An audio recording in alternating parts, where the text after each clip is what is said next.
Bienvenue dans cette leçon fondamentale du module 2. Dans les leçons précédentes, vous avez découvert les outils de génération d'images IA et maîtrisé les paramètres techniques. Mais il vous manque quelque chose d'essentiel, l'œil du designer. Imaginez un menuisier qui possède les meilleurs outils du monde. Des scies de précision, des rabots japonais, un atelier parfaitement équipé. Est-ce que ces outils font automatiquement de lui un ébéniste d'exception? Bien sûr que non. Sans la connaissance des principes de l'ébénisterie, les proportions, les assemblages, le choix du bois, la finition, même les meilleurs outils produisent des résultats médiocres. C'est exactement la même logique avec l'IA. Beaucoup de personnes génèrent des images qui sont techniquement correctes, mais visuellement médiocres. Elles choisissent des couleurs qui ne vont pas ensemble, ne comprennent pas pourquoi certaines compositions fonctionnent et créent des visuels incohérents. Aujourd'hui, vous allez découvrir les 4 piliers fondamentaux du design visuel. Ce sont des règles universelles qui existent depuis des siècles. Les grands artistes, les publicitaires, les créateurs de logos les utilisent tous. Et voici la bonne nouvelle, vous n'avez pas besoin de devenir designer. Vous avez besoin de comprendre ces principes pour donner les bonnes instructions à l'IA. L'IA génère, mais c'est vous qui donnez la direction artistique. C'est parti. Les couleurs sont le premier élément que l'œil perçoit. Avant même de lire un texte ou de comprendre une image, notre cerveau réagit aux couleurs. Elles provoquent des émotions, transmettent des messages et créent des associations instantanées. Le cercle chromatique est l'outil fondamental de tout designer. Inventé par Isaac Newton en 1666, il organise les couleurs de manière logique et permet de créer des combinaisons harmonieuses. Tout commence avec 3 couleurs de base qu'on ne peut pas créer en mélangeant d'autres couleurs. Le rouge, le jaune et le bleu. Ce sont les couleurs primaires. Rouge pour l'énergie, la passion, l'urgence. Jaune pour l'optimisme, la chaleur, l'attention.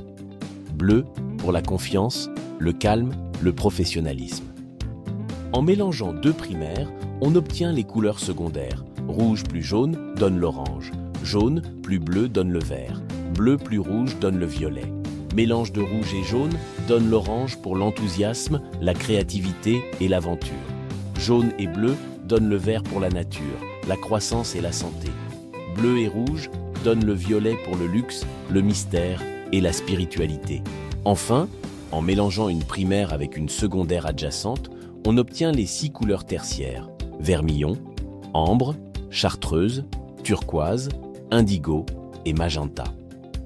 Au total, 12 couleurs forment le cercle chromatique complet. Maintenant que vous connaissez les couleurs du cercle, voyons comment les combiner. Une harmonie de couleurs, c'est une combinaison qui fonctionne visuellement. Il en existe 5 principales. Première harmonie, complémentaire. 2 couleurs opposées sur le cercle chromatique. Rouge et vert, bleu et orange, jaune et violette. L'effet est un contraste fort, dynamique, accrocheur. Ça attire immédiatement l'attention. Règle importante, utilisez une couleur dominante à 70% et l'autre en accent à 30%. Un équilibre 50-50 crée une tension visuelle fatigante. Deuxième harmonie, analogue. 3 couleurs voisines sur le cercle. Par exemple, bleu, bleu-vert et vert. L'effet est doux, harmonieux, naturel. C'est idéal pour les marques bien-être, nature, écologie, contenu premium. Troisième harmonie, triadique. 3 couleurs équidistantes sur le cercle, formant un triangle. Rouge, jaune, bleu ou orange, vert, violette. L'effet est vibrant, équilibré, ludique, parfait pour les marques jeunes, les festivals, l'éducation. Quatrième harmonie, split complémentaire. Une couleur plus les 2 couleurs adjacentes à sa complémentaire. Par exemple, bleu avec jaune-orange et rouge-orange. Le contraste est présent mais moins agressif. C'est plus subtil, plus élégant. Cinquième harmonie, monochromatique. Une seule couleur déclinée en différentes nuances.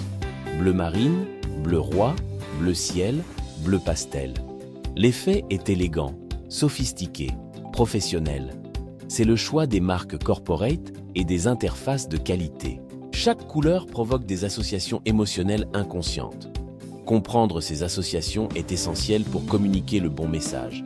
Et attention, certaines associations sont particulièrement fortes en Afrique. En Afrique, le jaune de MTN, le vert de Safaricom et M-Pesa et l'orange d'Orange Telecom sont des couleurs extrêmement reconnaissables. Quand vous créez pour le marché africain, ces associations sont puissantes. Les couleurs chaudes, rouge, orange, jaune, avancent visuellement vers le spectateur. Elles attirent l'attention et créent de l'énergie. Idéal pour les boutons d'action et les promotions. Les couleurs froides, bleu, vert, violet, reculent visuellement. Elles créent du calme et du professionnalisme. Idéal pour les fonds et les interfaces. La règle d'or. Fond en couleur froide, plus éléments importants en couleur chaude, égale design efficace. Cette combinaison utilise la psychologie naturelle des couleurs pour guider l'attention de votre audience. Dernière chose cruciale sur les couleurs, soyez précis dans vos prompts. Au lieu de dire simplement « bleu », utilisez des termes précis. Et utilisez cette structure dans vos prompts. Palette de couleurs, type d'harmonie, composée de couleurs dominantes avec couleurs secondaires et accents couleurs d'accent. Par exemple, palette de couleurs analogue, composée de bleu marine, dominant avec bleu roi et accent turquoise. La couleur joue un rôle majeur dans la conception graphique.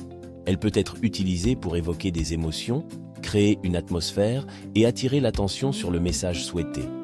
En comprenant l'impact psychologique de la couleur et comment elle affecte la perception que les gens ont de votre design, vous pouvez l'utiliser pour un effet maximal.